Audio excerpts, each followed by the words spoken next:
नमस्कार प्यारे मित्रों। आज हम लोग रसशास्त्र और भेषज कल्पना के अंतर्गत पेपर 1 के अंतर्गत हम लोग बात करने वाले हैं प्रवाल अर्थात कोरल के बारे में बात करेंगे। आप लोगों ने सुना होगा प्रवाल अर्थात कोरल, है ना। कोरल क्या है, इसको हम लोग प्रवाल भी बोलते हैं और मूंगा भी बोलते हैं। यह एक समुद्री प्राणी या जीव होता है जो कि इनवर्टिब्रेट में आता है। हम लोगों ने देखा था वर्टिब्रेट और इनवर्टिब्रेट, ठीक है ना। तो इस तरह से हम लोगों ने देखा जो कोरल होता है वो कॉलोनी के रूप में रहते हैं, उसको पॉलीफार्म बोलते हैं, ठीक है ना। जो कॉलोनी होती है पॉलीफार्म होती है। अब बात कर लेते हैं जो कोरल है प्रवाल के पर्याय क्या क्या होते हैं।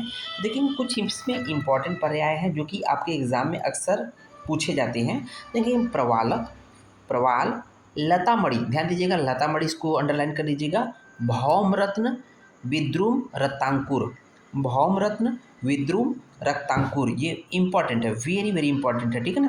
तो देखेंगे अवधि जंतु विशेषोक्त, अवधि जंतु विशेषोक्त, ठीक है ना, ये इंपॉर्टेंट है। रक्तांग, है ना, और अम्भोधि पल्लव, अम्भोधि पल्लव, ये कुछ इंपॉर्टेंट पर्याय हैं, ठीक है ना, जो कि एग्जाम में अक्सर कभी न कभी पूछे जाते हैं। तो देखिए कि भेद अर्थात टाइप के बारे में बात करेंगे तो दो भेद बताए गए हैं प्रवाल के। एक तो होता है शाखा, प्रवाल शाखा, है ना। दूसरा होता है प्रवाल मूल, प्रवाल शाखा और प्रवाल मूल होती है। अब बात कर लेते हैं ग्राह्य लक्षण के बारे में बात करते हैं, किस तरह के प्रवाल को औषधि कर्म के में यूज करना चाहिए। तो यहाँ पर देखेंगे इसके कुछ 7 शुभ लक्षण होते हैं जिसके बेसिस पे इसको एक्सेप्ट किया जाता है। कौन कौन से? पक्व बिंब फलच्छायम, पहला पॉइंट हो गया। वृत्त, दूसरा पॉइंट हो गया। आयत, तीसरा गुण हो गया। अवक्रम, चौथा हो गया। स्निग्ध, पांचवा हो गया। अव्रणकम, छठा हो गया। और स्थूल, सातवां पॉइंट हो गया। स्थूलम प्रवालम सप्तधा शुभम, प्रवालम सप्तधा शुभम, ये 7 जो लक्षण होते हैं अगर ये पाए जाते हैं तो ये प्रवाल औषधि कर्म के लिए ग्राह्य होता है। अर्थात पक्व बिंब फल छायम, जो पक्व बिंब फल के पके हुए बिंब फल के समान छाया वाला। वृत्त अर्थात गोल। आयत, आयताकार। अवक्रम मतलब सीधा होना चाहिए। स्निग्ध होना चाहिए। अव्रणम अर्थात कोई भी इसमें कोटर युक्त नहीं होना चाहिए। स्थूल अर्थात गोल मतलब भारी होना चाहिए। ये प्रवाल के लक्षण होते हैं जो कि ग्राह्य होते हैं। उसको देखेंगे अग्राह्य लक्षण देखेंगे पांडुर, जो पांडुर वर्ण का हो, धूसर वर्ण का हो, धूल मिट्टी वर्ण का हो। रुच्छ हो, सवर्णम देखेंगे व्रण से युक्त हो, ठीक है ना। कोटर, कोटरविक्तम, कोटर से युक्त हो अर्थात उसमें गड्ढे हो। निर्भारम, निर्भारम शुभ्रवर्णंच प्रवालम ने निश्चयते अशुभम।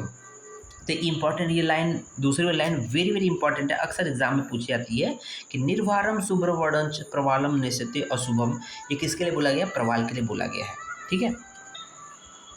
उसको देखेंगे प्रवाल का शोधन, शोधन कैसे करते हैं तो इसमें देखेंगे जयंतया स्वरेशेन, जयंती स्वर से करते हैं, ठीक है ना। दोला यंत्रे, और किस प्रकार किस यंत्र का उपयोग करते हैं? दोला यंत्रे तू विद्रुमकम, विद्रुम होता प्रवाल का। याम एकम सुपर सुपरिस्विन्नम, एक याम तक उसको स्विन्न करते हैं, उसको स्वेदन करते हैं।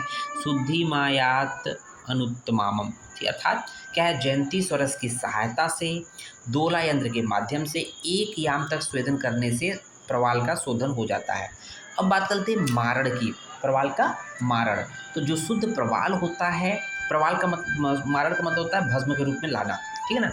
तो शुद्ध प्रवाल को स्लक्ष चूड़ कर लेते हैं, स्लक्ष मतलब चिकना चूड़ बना लेंगे। उसको तो क्या करेंगे? उस चूड़ को घृत कुमारी स्वरस में मर्दन करेंगे। किस में मर्दन करेंगे? घृत कुमारी स्वरस में मर्दन करेंगे। फिर उसके बाद छोटी छोटी टिकिया बना लेंगे, जिसको चक्रिका बोलते हैं, टिकिया बना लेंगे, ठीक है, ओके। उसको देखेंगे शराब संपुट करेंगे, ठीक है ना, कैप्सूल बना लेंगे और पुट दे देंगे, है ना। पुट देने के बाद, पुट मतलब अग्नि दे देंगे। इसी तरह से 3 पुट देने से श्वेत वर्ण की भस्म प्राप्त हो जाती है, ठीक है ना। ये तो मारण हो जाता है, ध्यान दीजिएगा इसमें घृत कुमारी स्वरस से मर्दन करना है और उसको 3 पुट देना है, ठीक है। उसको देखेंगे प्रवाल पिष्टि, पिष्टि बनाते हैं प्रवाल की। तो इसमें क्या करते हैं, बहुत छोटा सा स्टेप होता है कि शुद्ध प्रवाल लेंगे, है ना, जो भस्म प्राप्त हुई मारण के द्वारा, उसको ले लेंगे और उसको गुलाब जल में 21 दिन तक मर्दन करेंगे, ठीक है, जिसकी वजह से गुलाबी रंग का पिष्टि बन जाता है। तो इस तरह से इसका पिष्टि बन गया गुलाबी रंग का, ध्यान दीजिएगा।